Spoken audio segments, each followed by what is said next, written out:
Hello everyone, welcome to Bhutan e-learning project, Key Stage 4 English. I am Sherab Wangmo and I'll be taking you through one of the most important topic in learning English, that is how to approach a novel. Now as we all know, we have prescribed novels for class 9 and 10. In class 9 we have Dawa, the story of a stray dog in Bhutan, and in class 10 we have The Giver. Now there are a few steps that we can use to reading a novel. However, as we all know, we are all different and we do have different styles of reading and learning. But then nobody will be hurt by learning a few basic steps in approaching a novel, and those steps I'll be showing you. So the first one is, before reading, what do we do? As soon as you take up a book, the first thing that you will read is the title, The Giver, for example. So you have the title, The Giver. Now as soon as you look at that title, what pops up in your mind? What does it make you think of? So some of the questions that you can ask yourself is, why did the author choose this title?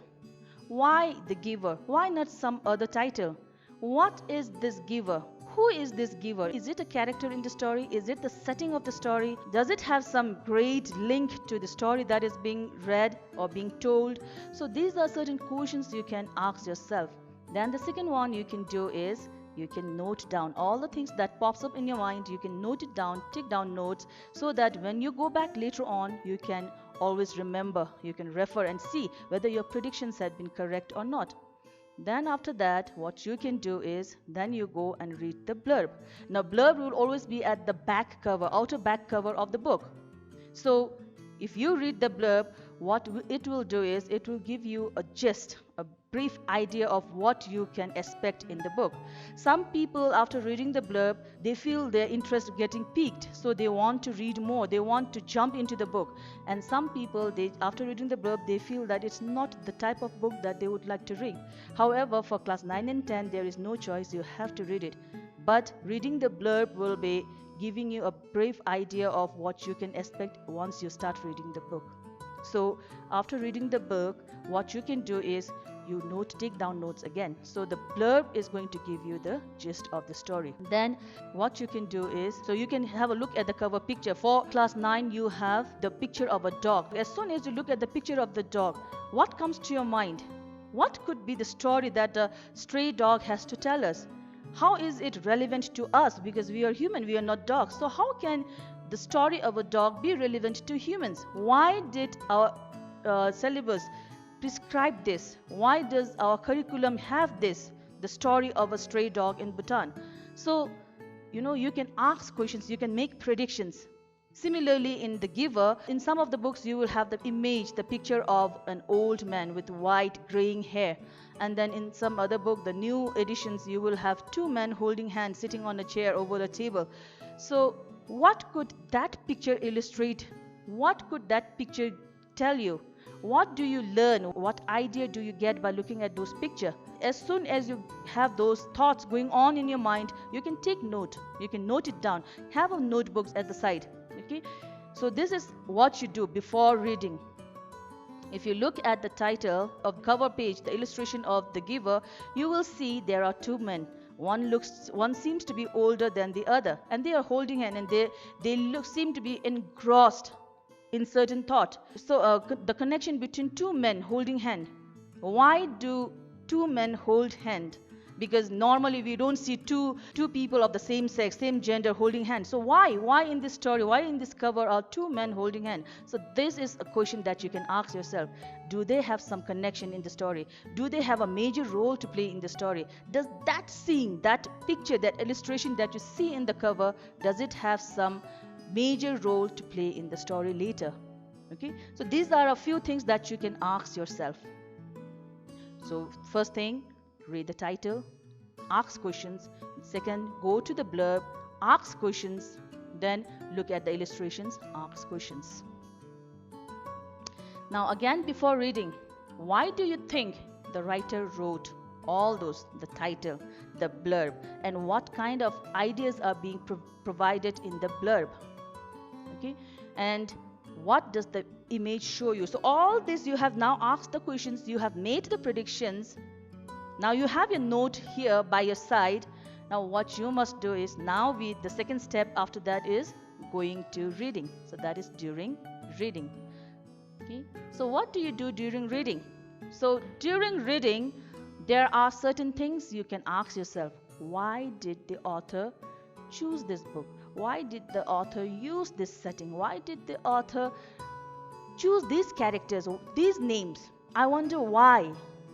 Then you can also ask, as you read, sometimes some scenes, some characters, some settings you can relate to. So you can also imagine yourself in the story.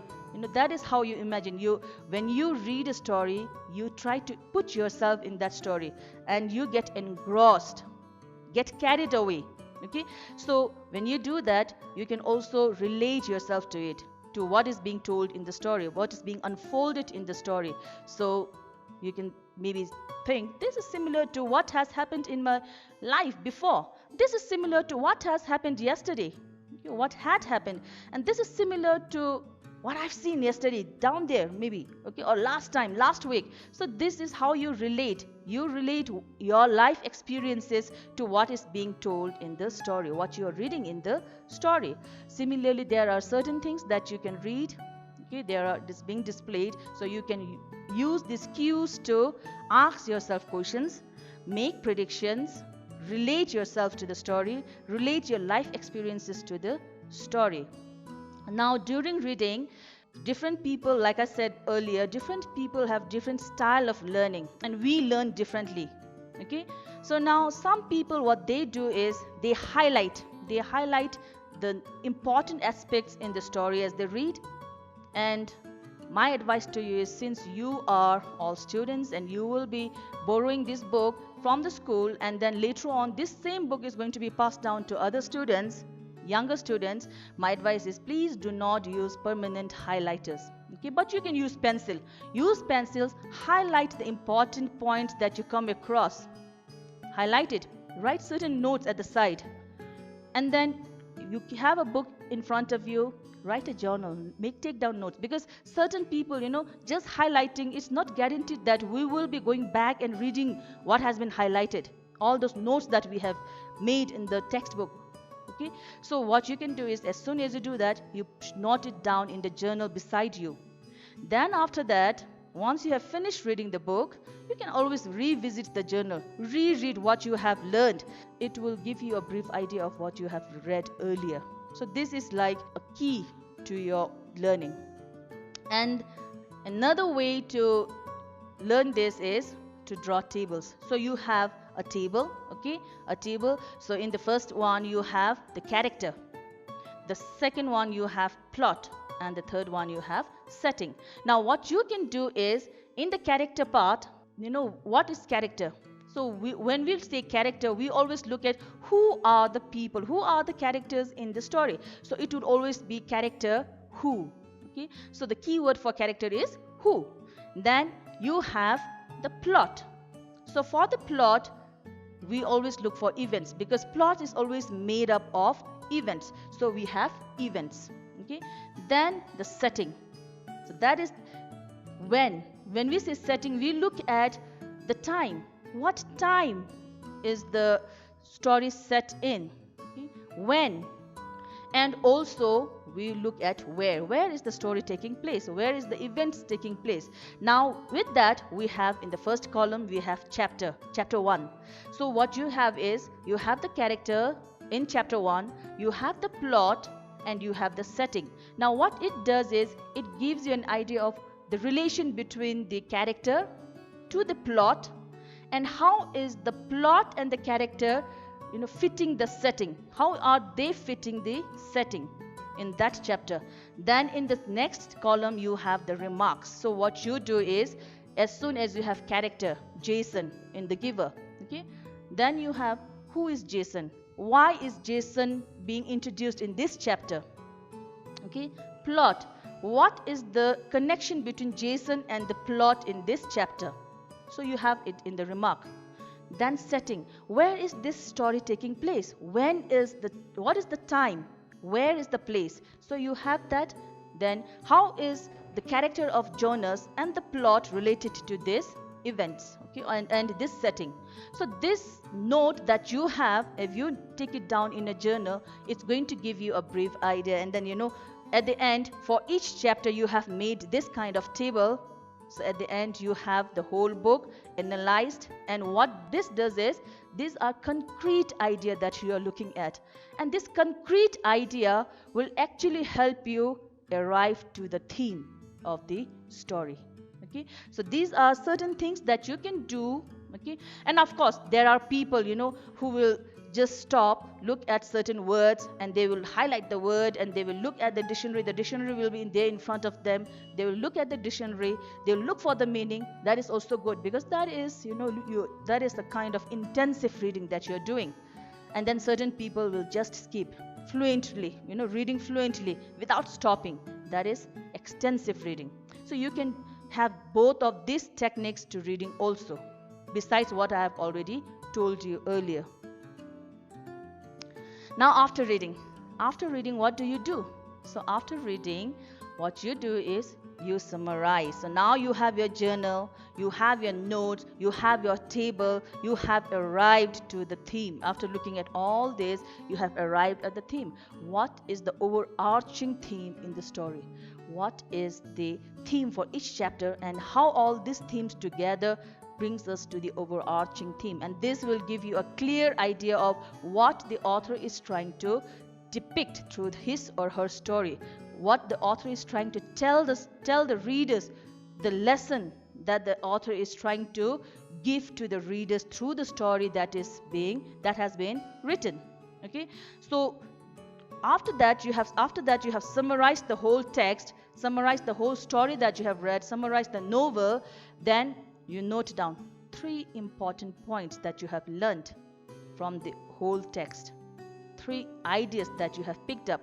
You can also look at what are some of the things that has interested you in throughout the story. What are some things that disinterests you, that is not so interesting. Okay, and what do you think the author's purpose is in writing this story? Okay, so these are certain things, and then there are some more questions that you can ask yourself. Okay, so after that you are done with the book. What you're going to do next? Now you sit down, and then you're ready for your test, you're ready for your exams, you're ready for any assignment that is going to be given to you by your teacher on that novel, okay, on that topic. Now, there is something that I would like to tell all of you. I know that all of you know the difference between theme and moral and motives and symbols. However, there are certain cases where people get confused between theme, motives, and symbols. Okay, so I just want to give you this brief idea on the differences, how to differentiate between theme, motive, and symbols. Theme is the backbone of the story. It's like the skeleton. It gives the shape to the whole story. So if theme is like the heartbeat or the backbone, then motive is like the vessels that carry the blood and keeps the blood coursing through the veins, through the narrative. Okay, so that is the difference between a theme and a motive. So what happens is, theme, when we look at a story and a theme, there will be sometimes more than one theme. Okay, but we always look for one overarching theme, because we don't want to confuse our students. However, you can always arrive at more than one or more than 2 themes. And motives are just like symbols. They are imageries. They can be color, they can be structure.